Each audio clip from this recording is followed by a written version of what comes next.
전쟁 없는 세상을 꿈꾸기에 전쟁을 연구합니다. 뉴스멘터리 전쟁과 사람 허준입니다. 지난 시간 독일과 연합군이 집중적으로 대서양에서 전투를 벌였던 잠수함에 대한 이야기를 한번 쭉 나눠봤었는데요. 오늘도 잠수함전의 역사에 관련해서 계속해서 한번 이야기를 나눠보도록 하겠습니다. 문근식 교수님 그리고 태상호 기자님 나오셨습니다. 반갑습니다. 어서 오세요. 안녕하세요.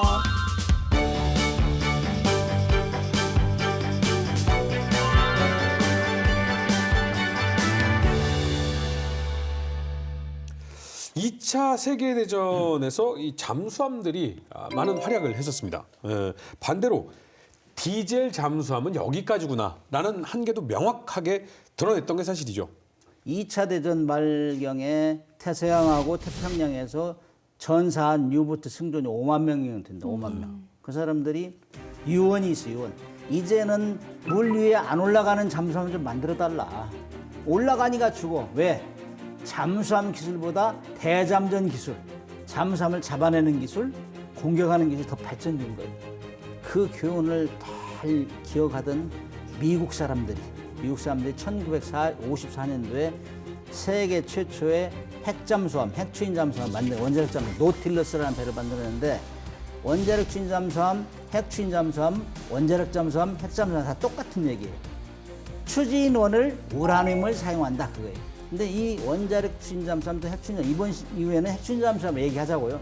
핵추진 잠수함이 그야말로 이 능력치를 보여줬던 전쟁이 이 영국과 아르헨티나의 전쟁이었죠. 예, 포클랜드 전쟁인데 1982년 5월 2일 영국의 처칠급 공격 핵추진 잠수함 HMS 컨커러가 아르헨티나의 순양함 헤레랄 벨그라노를 어뢰로 격침시킨 사건이 벌어집니다.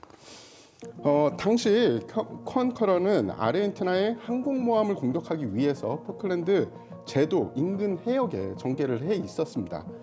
4월 30일 순양함 벨그라노를 최초로 탐지를 하게 돼요. 그러면서도 사태를 좀 외교적으로 해결하려고 양국에서 외교적으로 노력을 했으나 실패합니다. 실패를 하자 공습을 통해서 무력을 과시하게 되죠.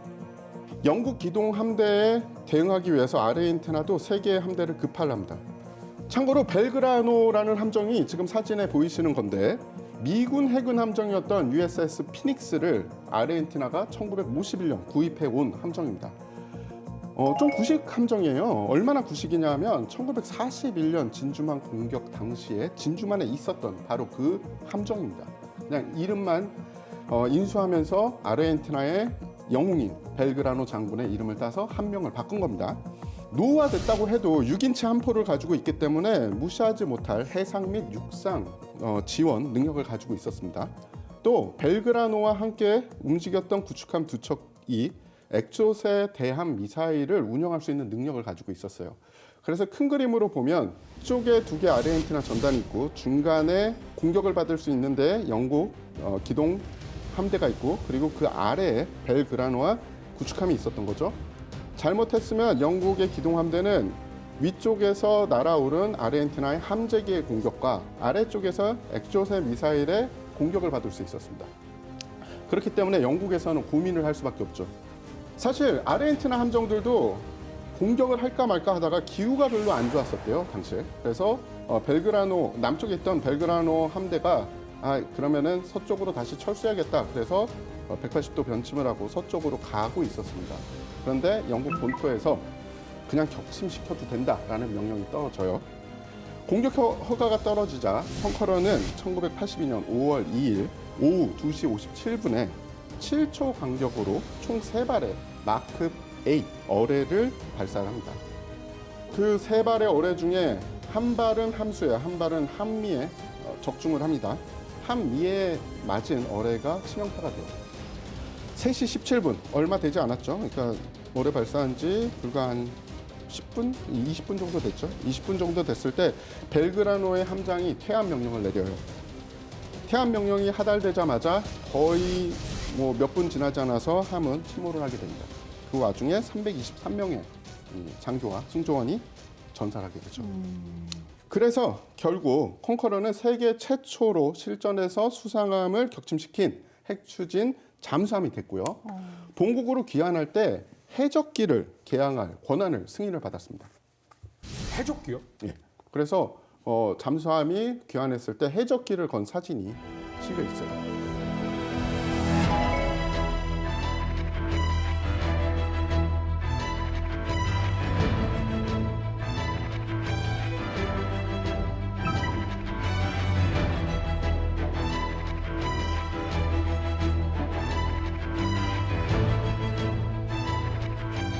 근데 또 현대 이 대잠전에서는 이 잠수함의 가장 무서운 적이 대잠 초계기가 아닐까 이런 이야기들이 나오는데 그럼 현재 가장 널리 쓰이는 대잠 초계기는 어떤 무기 체계인가요? 예, 역사적으로 잠수함의 죽음의 사실은 초계기라고 볼 수 있습니다.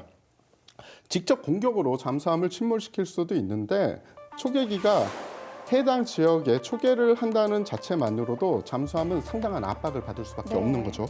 최근 들어서는 초계기를 격추시킬 수 있는 관련 기술과 무기 체계도 연구가 되고 지금 전력화가 되고 있다라는 이야기도 들리고 있지만 그럼에도 불구하고 언제나 유리한 것은 하늘에 떠 있는 초계기지 수중에 있는 잠수함이 아니다. 아직까지는. 여러 초계기가 세상에 존재하지만 가장 그럼 성공한 초계기가 무엇이냐라고 이야기를 하자면 일단은 몇 가지 기종을 고르면 P3 오라이언 그리고 P8 포세이돈 동구권에서는 TU-142 대잠 초계기가 될 수 있어요. 이 중에서 P3 오라이언에 대해서 좀 말씀을 드리자면 1961년부터 배치가 시작이 돼서 1990년에 생산이 종료될 때까지 무려 757기가 생산이 됐습니다. 각종 레이더와 자기 탐지 시스템, 소노부이 시스템 등의 탐지 장비를 가지고 있고요. 마크 46, 마크 54 경어레나 각종 폭내, 폭탄으로 적함을 공격을 할 수 있고요. 매버릭, 하푼, 스냅 ER 미사일을 운영할 수 있어서 다양한 작전에 운영이 가능합니다. 승무원은 12명이고요. 전투 행동 반경은 2,400km 정도고요.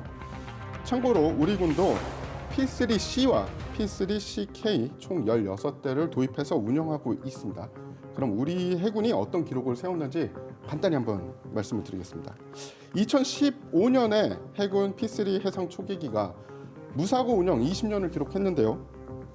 거리로 환산하면 지구둘레를 800차례 동거 갔다라고 말씀드릴 수 있는 겁니다.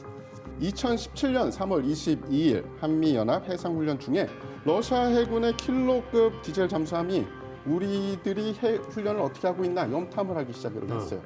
미 해군 측에서 발견을 합니다. 그러면서 한국 해군에게 P3CK를 출동시켜서 이들을 추적하라라고 합니다. 그래서 처음에 경고를 하고 계속 추적을 해요. 무려 78시간 추적을 해요. 결국 견디다 못해서 부상을 할 수밖에 없었죠. 이에 대해서는 미국이 미리 기뜸해졌고 그 적의 잠수함이 디젤이기 때문에 알아챈 거 아니냐라고 하는데 그거보다는 70몇 시간 이상을 계속해서 추적해서 부상시킬 수 있다는 것만 해도 어마어마한 일이죠. 원래 잠수함을 찾아내는데 가장 좋은 것 중에 하나가 그 음향을 감지하고 음파 탐지기 이렇게 얘기를 했잖아요. 그럼 초계기는 하늘에 떠 있잖아요. 그렇죠. 근데 이걸 어떻게 탐지를 합니까? 항공기에서 디젤 잠수함을 잡는 법은 눈으로 잡는 거, 그다음에 IR 적외선 카메라로 잡는 거, 그다음에 소노부이라고 있어요. 부위를 떨어뜨려 가지고 움직이는 일종의 소나죠. 그런 걸 떨어뜨려 가지고 잡는 방법, 또 매드라고 마그네틱 MAD, 어노멀리 디텍션 해가지고 실덩어리가 어느 부분에 있으면은 자기장이 이렇게 북극으로 가다가 휘어져요. 그런 걸 매드라고 그러는데 그런 거를 통해서 잡을 수 있는데 디젤 잠수함하고 핵 잠수함하고 잡는 방법은 조금씩 틀리죠. 그러나 이제 통상적으로 핵 잠수함 같은 경우는 이제 소노브이가 제일 빨라요. 말씀하셨지만 P3가 그동안 우리 16대 가지고 있었는데 최근에 P8이 들어왔어요. 이 P8은 공중에서 또 더 높은 12km 이상에서도 이렇게 서치를 해요. 거기는 장비가 탐지장이 발달됐기 때문에 P3보다 훨씬 먼 거리를 잡아요. 높이 올라가면 올라갈수록 광범위하게 보잖아요.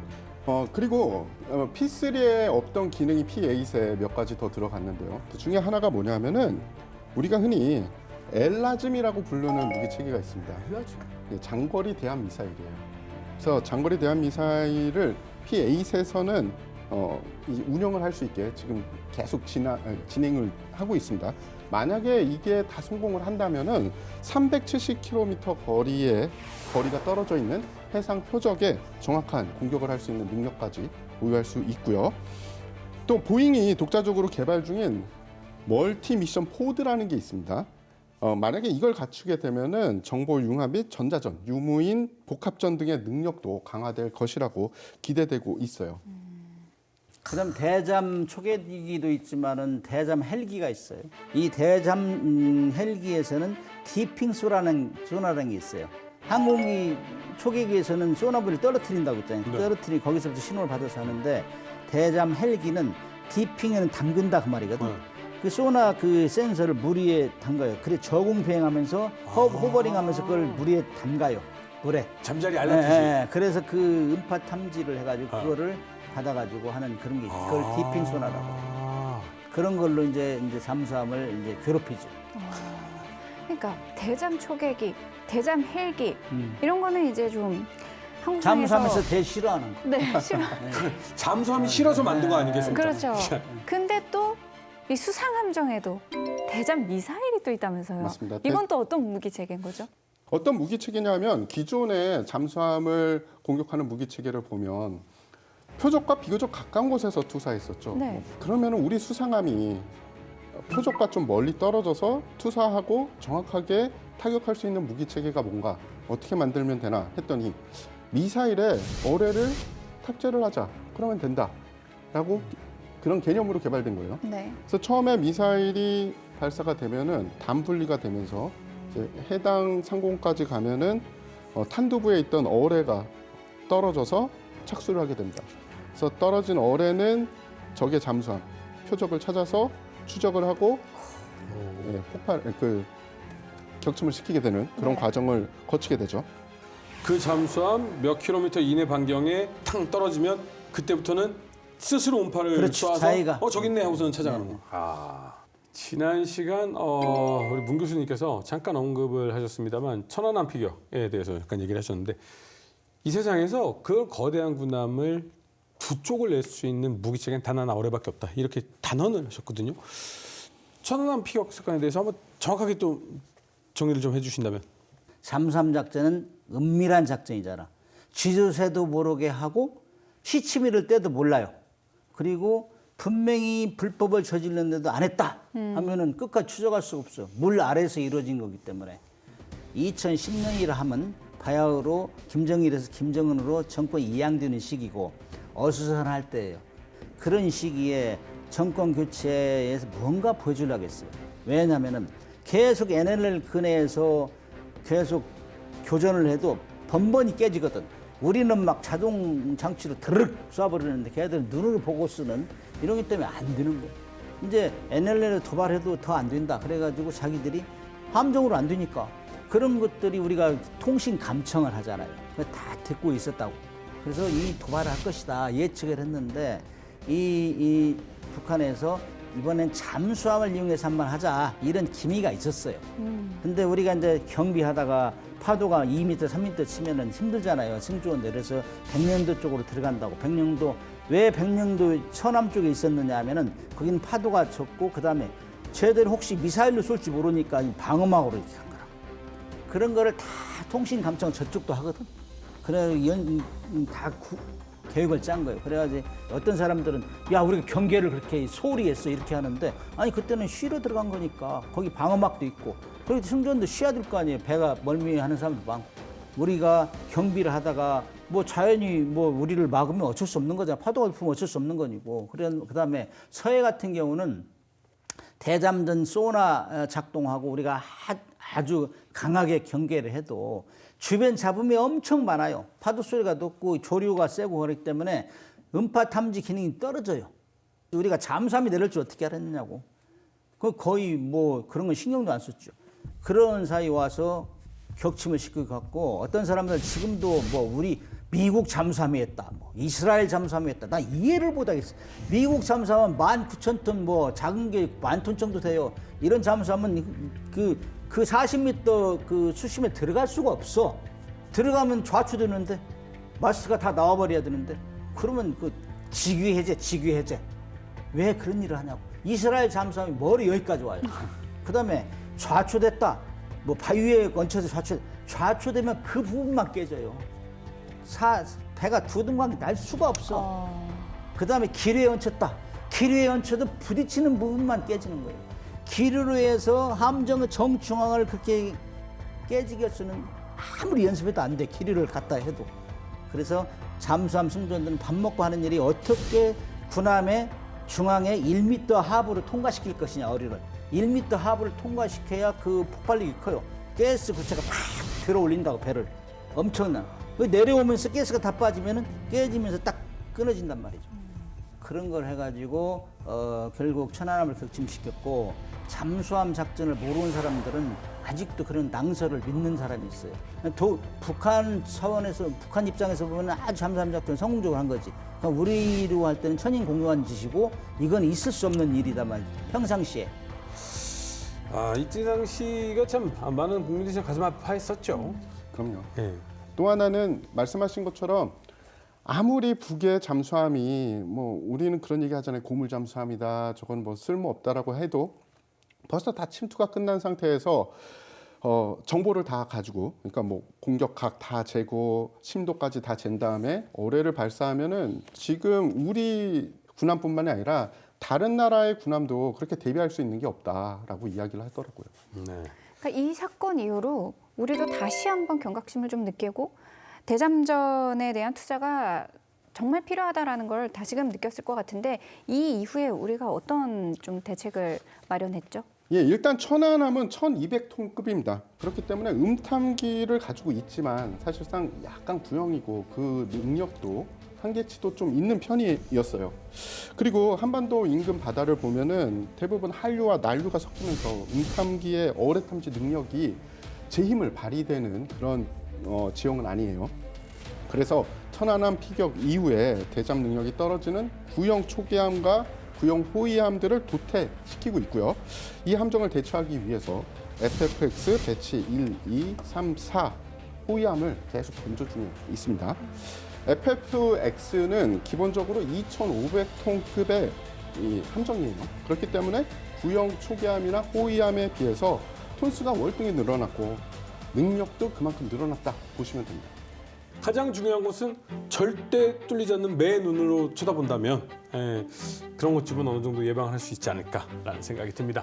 전쟁 없는 세상을 꿈꾸기에 전쟁을 누구보다 잘 알아야 된다고 생각하는 뉴스멘터리 전쟁과 사람은 다음 이 시간에 조금 더 흥미로운 주제를 가지고 돌아오도록 하겠습니다. 시청해주신 여러분 감사합니다.